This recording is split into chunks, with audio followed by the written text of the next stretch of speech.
निघाले कारण दाही दिशा चित्त झाली असे सैरा आता शारंग धरा सिद्ध व्हावे हा नामा म्हणे देवा दिवस नाही आता त्वरेने संता सिद्ध करा ही सगळी मंडळी निघाली निवृत्तीनाथांना समाधी देण्यासाठी निघाली पण कुठून निघाली पंढरपूरवरून निघाली पण पंढरपूरवरून निघाली नामदेवराय म्हणता आता दिवस नाही ना मग कशी निघाले आपल्याला जर जायचं असेल फास्ट तर एकदा आपण कशाला जातो रेल्वेने जातो पण ही मंडळी कशाला निघाली नामदेवराय वर्णन करतात विमानी बैसले विठ्ठल सुखावती घेतला निवृत्ती मध्यभागी विमानाने निघाले एका बाजूला रुक्मिणी माता एका बाजूला पंढरीश पांडुरंग परमात्मा आणि घेतला निवृत्ती मध्यभागी हे निघाले पण कुठे जायचं सगळ्या संतांनी ठरवलं जायचं कुठे आणि निघाले कुठे आता परे तुम्ही चला संत सुखा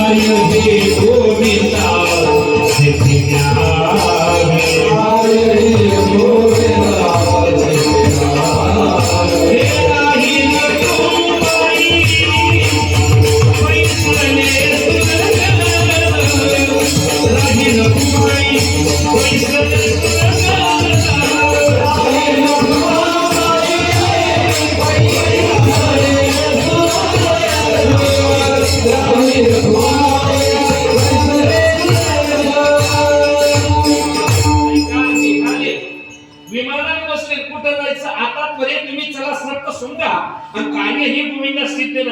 विमानात बसले पण बसल्यानंतर माझा ज्ञाना गेला माझी मुक्ती गेली माझा सोपान गेला निवृत्तीनाथांच्या डोळ्यातून आसवे वाहत आहेत मग निवृत्तीनाथांचं रंजन करावं म्हणून बाकीच्या संतांनी काय केलं आपण प्रवास करत असताना विरंगुळा म्हणून काय करतो गाणे लावतो का नाही लावत भजन लावतो ज्याला जे आवडेल काय काय लावण्या लावतात ज्याचा त्याचा जसं तसा शोक तसं ते ऐकतात आता आपण पखवाज ऐकतो काही ख्याल गायकी ऐकतात काय ऐकतात काय ऐकतील भरोसा नाही बाळा काय जागर गोंधळाची गाणी ज्याची आवड तशी तो ऐकतो मग आता निवृत्तीनाथांचं रंजन करायचं मग काय करायचं सगळ्या संतांनी काय केलं टाळ हे मृदुंग गायन पुढते रंजवी निवृत्ती अवघे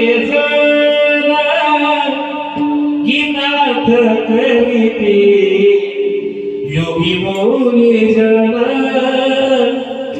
टाळ हे मृदुंग गायन पुढते रंजविती निवृत्ती अवघे निवृत्तीनाथांच्या मनाचं रंजन करताय पण काय करते गीतार्थ करते योगी मुनी जन आणि रंजविती मन निवृत्तीची महाराज हे सगळी मंडळी आली उठाली सप्तशृंगी गडावरती आली धडाधड प्रमाण ऐका सप्तशृंगाला केली प्रदक्षिणा आता नारायणा सिद्ध व्हावी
नामा म्हणे देवा जावे एकादशी, आले एकादशी पंढरी.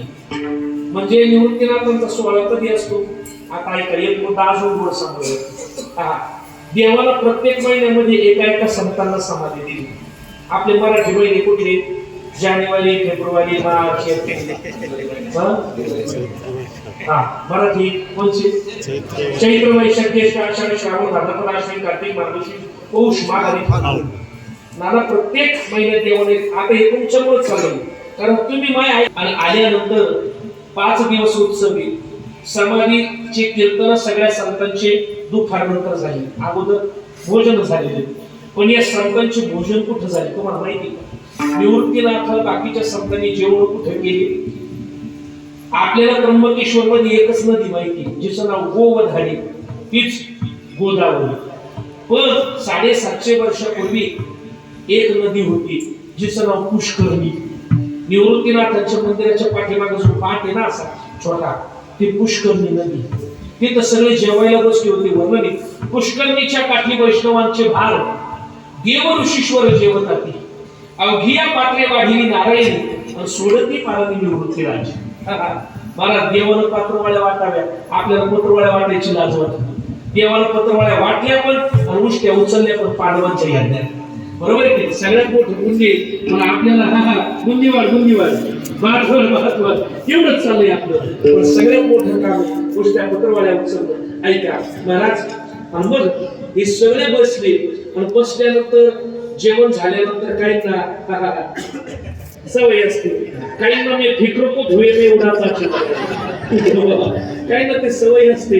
बरोबर आहे की नाही? पण महाराज, अवघिया संत बैसले निवाडे, वाटसाठी विडे पुंडलिक.